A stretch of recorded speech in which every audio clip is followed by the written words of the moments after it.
Welcome back to Edgework on the Hammer Betting Network. I'm host Jason here with Alex and Andy today. Guys, we're going to be covering the NHL tonight, and we're going to go over some of our best bets. But before we do that, we're going to recap some of last night's games. Guys, I know you probably had some bets down. How'd they go? For Alex, me, went you want to well. start on this one? I split 2-2. I had the Stars and Coyotes first period over. That cashed easily with Dallas getting 4 goals, and that's one I actually gave out on yesterday's episode of Edgework. And that was a fun game. Not so fun result was the Kings team total over 3.5. That fell very short, and the Hawks with Arvid Soderblom basically doing his best Corey Crawford impersonation. They went 2-1 in overtime, and they still continue to find themselves winning games when they're supposed to be tanking for Connor Bedard. So I really don't know what's going on over on the west side of Chicago. Yeah, so I had a lot of action on Thursday, a lot more than I typically do. I'm a big day for me is 2 or 3 plays usually, but I had 6 bets yesterday. Kind of wrote the 2 bets that I had on the Flames, a bet on them to win in regulation at -120, and then a smaller bet on them to cover the puck line at +135. Kind of wrote those off pretty early, given how the Flames started. Both ended the first period and started the second period. They were out of the game pretty quick. But yeah, my day was looking all right. I had Carolina come through in the shootout versus Tampa Bay. I had Vegas thankfully not blow a 5-1 lead to the Ottawa Senators. They came pretty close to doing that. And then I also had the Kraken get the job done versus Minnesota in a pretty boring game, but that's fine with me. But yeah, I had the Kings. It wasn't necessarily a big bet in terms of payout, but they were a -170 favorite, so did have to lay quite a bit to win a unit, and that cost me a unit on the night over the course, or splitting the 3 bets and losing a unit. So wasn't too happy with the Kings. They dominated the game for the most part, and probably should have won that one in regulation. Yeah, for sure. And I think Connor down there agrees with you, Arvid Soderblom not getting a Christmas card from us this year. But no, fuck you, Arvid Soderblom.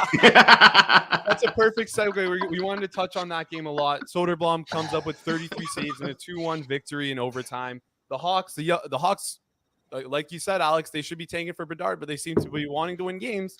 But it seems like the young guns in LA weren't able to break Soderblom. Alex, let's give you your full thoughts on tonight's game for today's.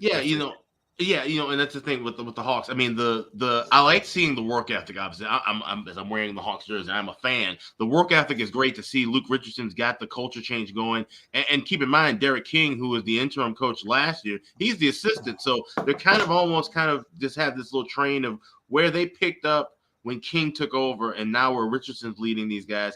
It's great for the future, but for right now, like I said, the goal was to kind of tank. It's the reason why we had injury-prone Peter Mrazek and aging Alex Stalock as the goalies, and now both those guys are out. You're thinking, okay, Arvid Soderblom and Dylan Wells, that's like a mid-range tandem in the AHL, let alone the NHL. But Soderblom, the old blind squirrel finds a nut and a broken clock is right twice a day. That's the way I look at Soderblom getting that win. He gets 33 shots on him most nights. He's going to let in about 4 or 5 goals. So I read some article from NBC Sports Chicago saying he's got the tools to be the next goalie of the future. I'm like, absolutely not. There's no way. When you look at Drew Comesso from Boston College that's in the Hawks organization, there's no way Soderblom, even right now, as the NHL starter, is going to overleap Comesso or some of the other guys that are in that organization. So it's just one of those, aberrations, those odd games where, a good team loses to a bad team, especially, being on the road. And the Kings, they're still a bit young. They'll find a way. This game happens 2 months from now, and they play again actually next week. We'll probably see a different result. Yeah, fair enough.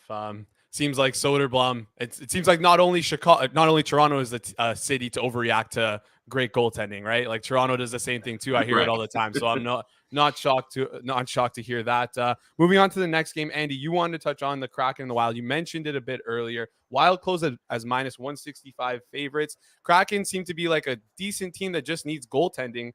They ended up winning the game 4-0. They got goaltending. So, Andy, what are your thoughts on that game? Yeah, and it was. I was happy that the offense was clicking with Jarrett McCann out of the lineup last night. Shane Wright took his place for the Kraken. He's been a really good player for Seattle, one of their best arguably their best player last season. But yeah, Seattle played a really good game. They owned a large percentage, almost 60% of the shot attempts over the Wild. Expected goals were pretty even, but you've got the Kraken with that all-star goaltending that just were able to shut down Minnesota. So I mean, it wasn't an exciting game by any means. The Wild generated 36.5 or 37 shot attempts. Let's see here. I think I got this adjusted for score. Sorry. Yeah, 41 shot attempts, 43 shot attempts on the Seattle side. Obviously, there's some score effects at play there with Seattle holding a big lead for most of the game. But yeah, really, really boring game. The kind of game that I like. If every game that I bet on could be like that, where the team I bet on wins, 3 or 4-0, and there's just nothing exciting happening whatsoever, I would be totally happy with that. Like I'm not here to get entertained. I'm here to win money. And Kings Blackhawks entertaining game. I lost money. So Seattle is a team that I'm not necessarily like super high on or anything, but like that, I could get there. Depending on how things go over the next few weeks for this team, there's definitely some good signs here. I'm definitely higher on them a little bit more now than I was prior to the season, but it's more so me against the Wild right now. And I'm not saying blindly fade the Minnesota Wild, but it just so happens that my model is really low on them. Thinks they're, it looks at them as a bad hockey team right now. I know there's some depth issues with the injuries to Foligno and Greenway, and this team really relies on their depth and whatnot, but they haven't been good. Their shot attempt percentage is bad. Obviously, the goaltending has been really bad with Marc-Andre Fleury carrying over his struggles from last season in Chicago to Minnesota. I'm not looking to bet on this Wild team, and I'm probably only going to be betting on against them in the foreseeable future. Right? I think you'll have to kind of reassess things once they get back to full strength. But right now, they're just not a good hockey team. And, as good as Kaprizov and Zuccarello and Matthew Boldy are, they can't carry the team. Dean Evison was double shifting Matthew Boldy and Kirill Kaprizov in the game last night. Like, it's just not happening, dude.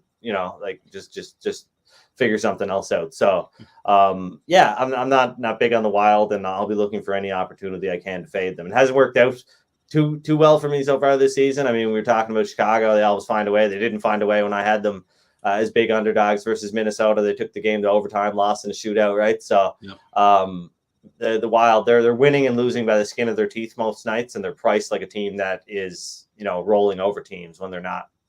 Yeah, and just to add to that too, I mean, the interesting thing is that historically Minnesota has been a great home team, and we usually see them as big home favorites, even when they're just kind of a middling team amongst the league.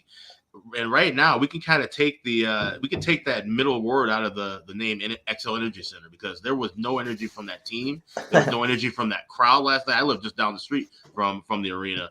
It was just pretty lifeless. It felt like it was a preseason game. And if you told me that Martin Jones was going to outduel Marc-Andre Fleury at the beginning of the year and get a shutout against the Wild, I wouldn't even want what you were smoking, because that just sounds ridiculous. But Martin Jones has turned in not just that performance, but a couple of decent performances lately for the Kraken, which is something we haven't seen from him in quite a long time. And Marc-Andre Fleury, like I said, his numbers, his home and road splits are a big difference. And at home right now is where him and the Wild are struggling. It's just odd to see that they've been a good home team for many, many years. Yeah, fair enough. And the Wild were definitely a team that it seemed like the gambling community, at least on Twitter, were like really high on in previous years. It seems like the market was mispricing them, maybe being a little too low on them. And now we've seen overcorrection. Now we're on the other side where it seems like they overcorrected and they're priced a little too high now. But anyways, on to the next game. We got Stars and Yotes. Stars win 7-2 as -215 favorites. Wedgwood covering for Andre looks pretty good. It's always tough when you lose a goalie like that, but maybe Wedgwood can hold his own. Alex, I know you wanted to talk a lot about this game, so what are your thoughts? Yeah, one, Connor Ingram is just awful. And then Karol Vejmelka made the blunder of the year. I mean, this has to be on ESPN's bloopers reel tonight. That pass that he literally just put right on the stick of a Stars player and goes in back of that. He belly flops on the ice afterward. It was just embarrassing. And the thing I've taken away from this game, this is the last game at Mullet Arena, the Arizona State campus location, until December 9th. Arizona's going to be gone for 4. They're going to play 14 straight road games, while they, of course, actually build some real locker rooms for both teams. That's part of the reason for that. So the biggest thing is the takeaway from every team that has come into Mullet Arena so far, and of course the Coyotes players themselves. They've all mentioned about the quality of the ice. They say this is the best ice. Pierre-Luc Dubois said this is the best ice he's played on in his time in the NHL. A lot of teams are talking about how fast the boards react, how the puck is moving. So that's a note that I've had circled. I've bet the first period over in all 4 of those games at Mullet Arena. 2-2 split so far. One game fell just a goal short. But that's something I'm going to be looking at when they return. That first game back, December 9th against Boston, no less. It should be something to watch, because we know how teams tend to struggle after just 5-6 game road trips. They're going to be gone for 14 games and over a month, and then have to come back and play, which right now is a good Boston team. We'll see how they are a month from now. Yeah, and we saw it with New York, the Islanders last year. They had to play an extremely long stretch on the road to start the season, and it kind of derailed their entire season, kind of crushed all their playoff hopes. So I don't think the Yotes were going to make the playoffs, but it's still always tough to be on the road. It helps in their tank for Connor Bedard. Let's say that. Seriously, maybe it'll help them in that case. But anyways, before we get into tonight's games, guys, if you're watching on Twitter, head over to YouTube. We can interact with you guys. You can comment and hear what we have to say about what you have to say. When you're tweeting at us, we can't see it. So come over to YouTube. You can find it in the description of our Twitter account at Edgeworks Show. Click on the link tree. You'll find our YouTube there. And if you're on YouTube, hit the subscribe button. It's free. So why not? And you'll get notified every time we go live. So heading into tonight's games, we got 2 games. We got an early one in Finland that I had no idea about. The NHL did a terrible job of marketing this, by the way. Really? Are you surprised? Yeah, no, I'm not surprised at all, honestly. Like the shocker of the century, NHL's bad at marketing. But anyways, Columbus and Colorado. Merzlikins and Georgiev look to be the starting goalies tonight. Colorado's been struggling a lot this year. They're only shooting 4% at 5-on-5, a little bit unlucky, but their underlying metrics aren't great either. 45% expected goal shares, 51% Corsi for shares. They haven't had Landeskog. They might be losing Nichushkin tonight as well. Andy, I know you wanted to talk about this one. I'll let you take it away.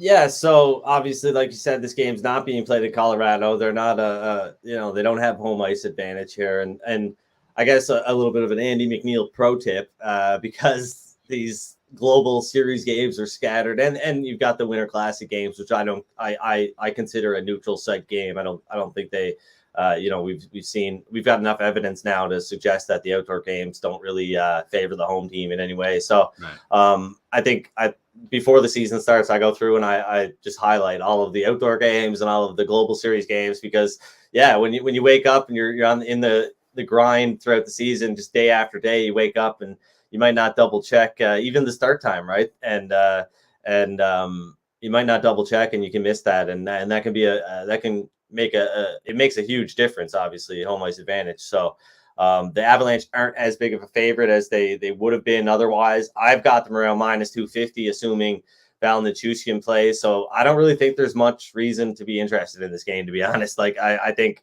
like you mentioned, it's the Avalanche have not been good this season. They're not scoring at the rate that you would expect them to, and because of that, they've been average offensively, and it's really hard to bet on this team. You know what they have skill wise, but it's really hard to bet on this team, even against a team like Columbus, laying these big prices here. Obviously the first half of a back-to-back, and maybe this is a good spot for the Avs to get back on track, right? They play 2 games against arguably the worst defensive team in the league. Maybe they can, get their offense going, but then there's the concern about, just the overseas travel. We saw how it affected Nashville and San Jose. I mean, I don't think anybody expected Nashville to be as bad as they were to start the season, and everybody thought San Jose was going to be one of the worst teams in the league. But you've even seen them start to turn it around since that bit of jet lag, I guess, that they experienced. But so there's a lot at stake here, I guess, over these next 2 games for the Avalanche. They got to get their offense going. They can't really afford to be losing games versus Columbus, and then they've got to build on that coming back from Europe. So it's going to be a tough stretch here for the Avs, as far as cementing themselves as one of the elite teams in the regular season. I know there was a lot of worry about that prior to the start of the season, the Stanley Cup hangover. Is this team going to be, as good as they were in the playoffs, as good as they were last season at times? And I thought they would be, because, last season they had a lot of injuries hold them back. But obviously with Landeskog out for a long time here, and Nichushkin injured this last little bit, their season has started to get derailed again a little bit. So obviously the Avs are still one of the best teams in the league, but it's getting pretty tough to bet on them given the way they played and the prices that they're carrying into most games. Yeah, and one of the things I would look at, because you have, obviously with these global series, it's a 2-game set. So tomorrow they'll play again in Finland. I would probably take a look from a player prop angle, maybe some of the Finnish players going back home, looking for them to score. So Patrick Laine for Columbus, Turi Lehkonen. Maybe that's the only thing I would kind of look at with these games. I know we saw some of the players from Czechia score with that San Jose and Nashville series to start the year. So that's the only thing I really look at with these global series games. I stay away from the sides and totals, like Andy said, and even with games like the Winter Classic, I usually would try to play like a live under, or just look for live spots with those Winter Classic games. But there's nothing really much to say with these two. Yeah, and fair enough. Colorado obviously maybe experiencing a little bit of a Stanley Cup hangover, but hey, they won the cup, so I don't think they'll be too rattled about that. But on to the next game of the night. And the last game of the night, we have Buffalo at Carolina. Buffalo is plus 179 underdogs. Carolina looking minus 189. Best price on the board is what I can see. Colorado coming off a back-to-back shootout loss to Tampa Bay. Looks like Ranta's probably starting for Colorado, and Comrie probably in net for Buffalo. He seems to have been the starter throughout the year so far. Alex, I know you wanted to touch on this game, so I'll let you take it away. Yeah, I mean, it was just interesting watching that game last night with Carolina and Tampa Bay. Tampa Bay with those great retro uniforms. I'm a big fan of those. I know a lot of people don't like them, but the two teams that didn't like each other, and they played each other tough. But Carolina getting off 55 shots on goal. Vasilevsky, he's one of the best goalies in the world. He proved it last night, even though it's Carolina getting that extra point in the shootout. Just a fun game to watch. And there's a couple player props I like here, but I kind of would lean to this game, maybe even going to OT as well.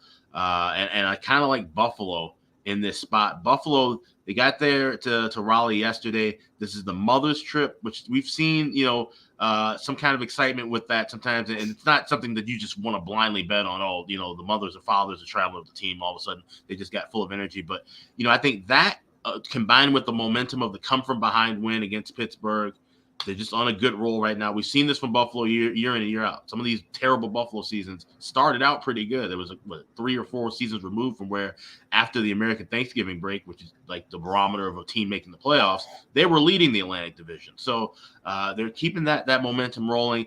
Carolina coming off, just 24 hours before, off of a grueling game against a rival of theirs, for lack of a better term. I think Buffalo has a good edge. I grabbed it yesterday at plus 180. Just off of the scheduling spot, but even at plus 160, 165 right now, I think Buffalo has a puncher's chance to get this game, get a victory here, and I think it could possibly go past 60 minutes, so maybe even a small sprinkle on that draw regulation at plus 260. I see where you're coming from for sure. I think, I understand why the market moved towards Buffalo, and I would say it's Sabres or nothing, I guess. Would be my stance, because I think a fair price on this game is roughly around minus 180 in favor of the Hurricanes. So I guess I am neutral here, but yeah, for sure. I know some people were able to get around plus 180, plus 182, like you said. So there was definitely a better bet than most on the board, I think. But there's might be a correction coming for these two teams. Like you said, I don't think. I don't think Buffalo, like you look at New Jersey's putting up insane underlying metrics. Their peripherals are just off the charts, like the best team by expected goals, et cetera, right? Buffalo has a great scoring rate right now. They're a top 2. I believe they're top 2 over, in all situations in the league right now in scoring behind the Bruins. I don't think I'd be surprised if they were a top 10 team on offense this season, let alone a top 5 team, right? And right. They've got some high-end skill for sure.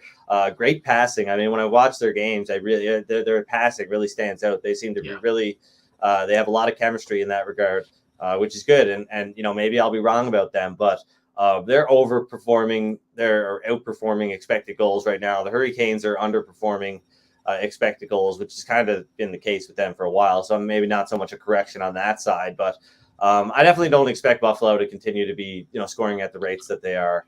And their goal share is around 57% right now, one of the best in the National Hockey League, and that will probably come down too. You look at the teams that they played, and not trying to take away anything from the Sabres, they've been great, but they've played a lot of bad teams with a lot of bad goaltenders. So it makes sense that their scoring rates are through the roof right now. Carolina, a decent goaltender, decent backup goaltender in Antti Raanta.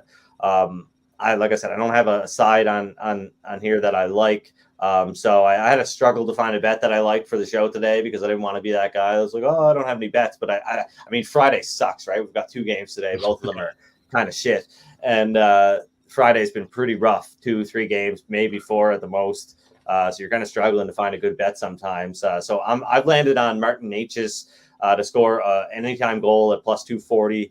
I saw that at a couple of books. I believe at BetStamp it had it at DraftKings plus 240.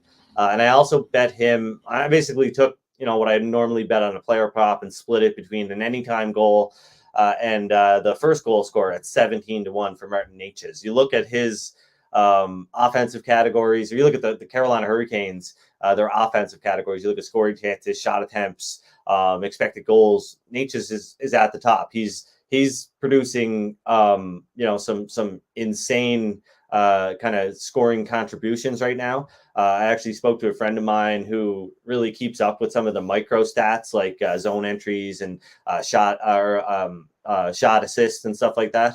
And he's comparing Necas to Crosby and McDavid and players like Matthews right now, that as far as just the contributions he's making on the ice, as far as setting up his teammates and getting into the danger areas for shots and whatnot.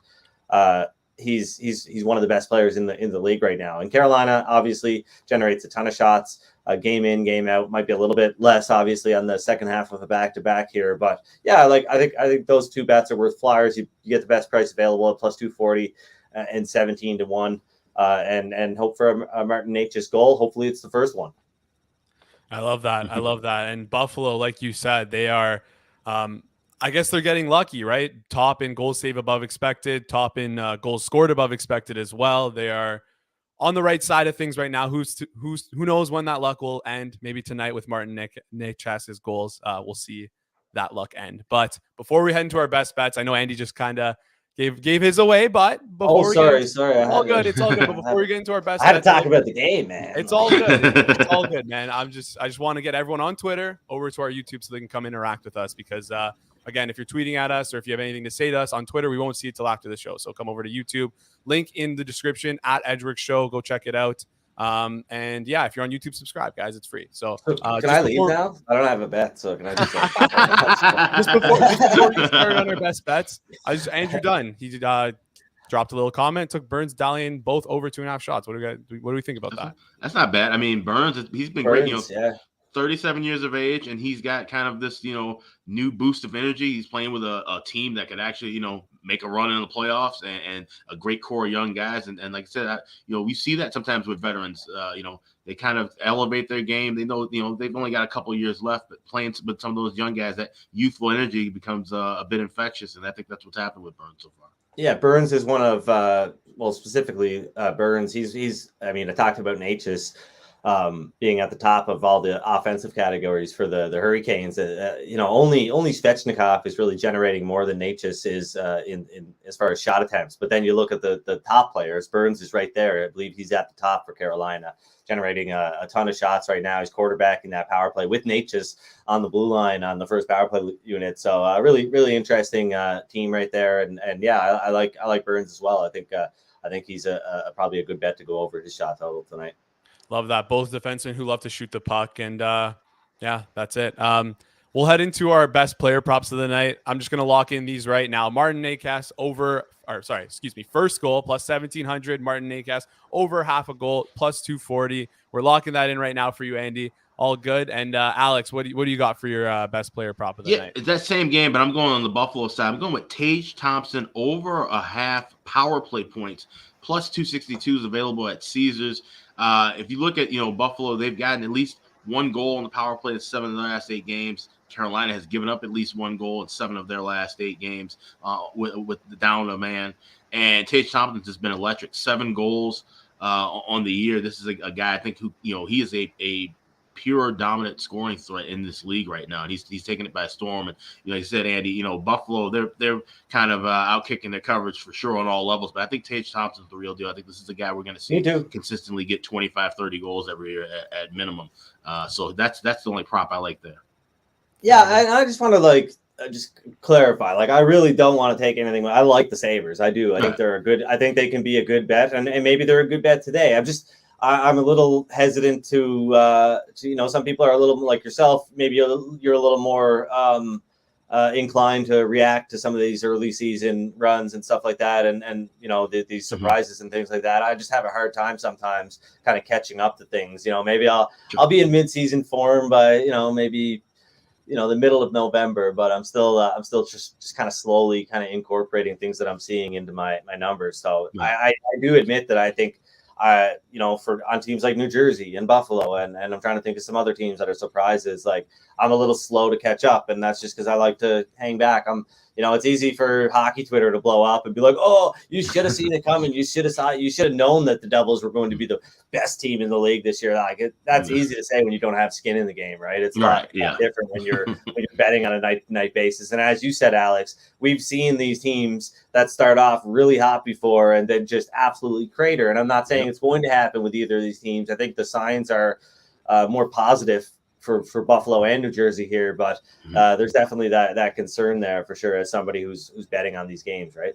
Yeah, definitely. Yeah, fair enough. We have to see those underlying metrics kind of show up first before we want to react to anything, right? And again, it's only 10, 12 games into the season, so let's not overreact here, guys. Things can look a lot different 30 games from now. So, and I don't think you guys have any best bets. We're going to go with the player props as our best bets. Am I correct on that? Yeah, that's fine. Yeah, all right, all good. So, guys, creative today. That's it for the show. We got a thin slate of only 2 NHL games. The game, Colorado and Columbus, it's being played in Finland, so it's at 2 p.m. depending on where you are. 3 Just hours a heads from up. now. 3 hours from now. So yeah, don't miss out on that.